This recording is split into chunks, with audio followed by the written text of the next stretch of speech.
السلام عليك سيدي ومولاي يا موسى بن جعفر أيها المعذب في قعر السجون وظلم المطامير، رساق المربوط بحلق القيود، ويل بسجن والسند بن شاهك السجار بسجين والسند بن شاهك السجان عليه يبكي الوكيت مغلج البيبان، تم سنين للوادم فلا بان ما يدرون ميت ولا مسجون، ظل جور وهضم يجرع من اعداه، وكل عام الرشيد السجن وداه، لمن وصل للسند وتولاه، دب بسجن مثل الليل الأظلام.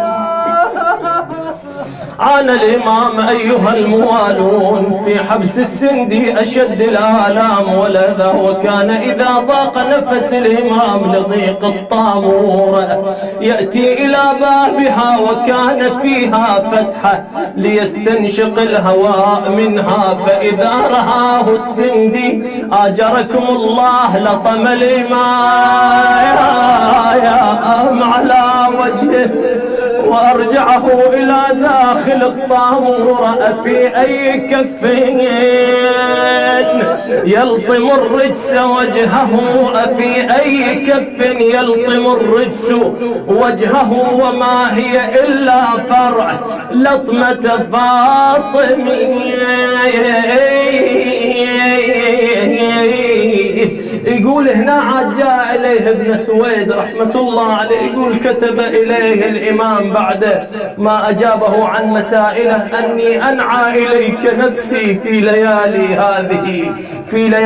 هذه غير جازع ولا نادر.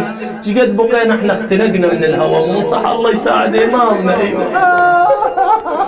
وليا قلب عالكاظم تلتشيم، يا عين عليه سح الدمع من دم غريب، وبالحبس ويلوج به السايم، بالسام يتقلب يسار ونوبه يمين، وانا هنا سموا امامكم بقي غريب وحيد فرح.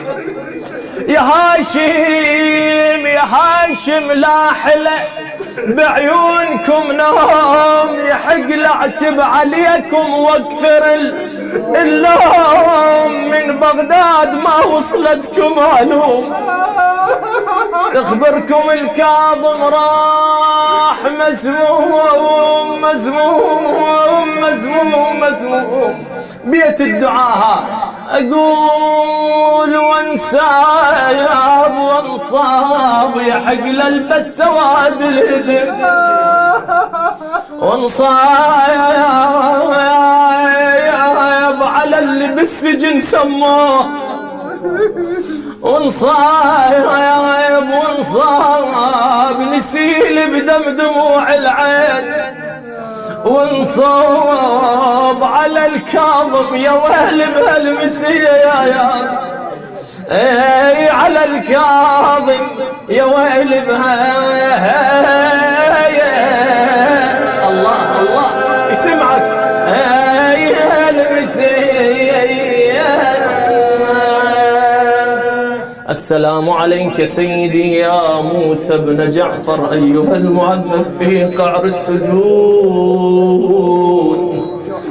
وظلم المطامير، إلى وجه الله تعالى شرف النبي وآله، موتانا موتاكم شهداءنا الأبرار، تعجيلا لفرج مولانا صاحب العصر والزمان، إلى سيدنا مولانا الإمام موسى بن جعفر، والدي والديكم خدمة آل البيت من لم يذكرهم ذاكر. الفاتحة مسبوقة ومعطرة بالصلوات العاليات ثلاثا على محمد وآل محمد.